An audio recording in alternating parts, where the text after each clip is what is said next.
बच्चों, आज मैं तुम लोगों से एक इम्तिहान लूंगा। देखते हैं कौन पास होता है और कौन नहीं। जी उस्ताद जी। तुम सब अपने अपने घर जाओ और एक एक मुट्ठी चावल लेके आओ, और ध्यान रखना तुम्हें कोई देखे ना। जी कारी साहब।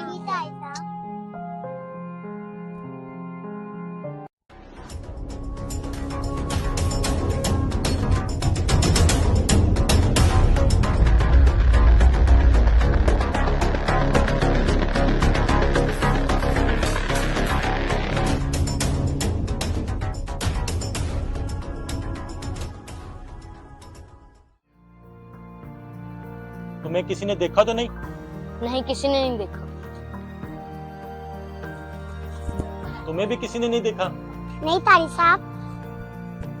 क्या हुआ फातिमा, तुम्हारे हाथ खाली हैं? तुम चावल नहीं लेके आई क्या? उस्ताद, आपने कहा था चावल चोरी करते वक्त कोई भी ना देखे। हाँ तो लेकिन उस्ताद, अल्लाह तो हर वक्त देख रहा है, उसे चोरी करने वाले पसंद नहीं। शाबाश बेटा, यही तुम्हारा इम्तिहान था और तुम इस इम्तिहान में पास हुई।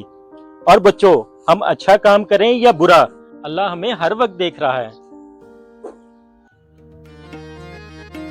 बेशक अल्लाह हमें हर जगह हर वक्त देख रहा है। अगर आपको हमारी ये वीडियो अच्छी लगे तो सदका जारिया समझकर शेयर ज़रूर कीजिएगा।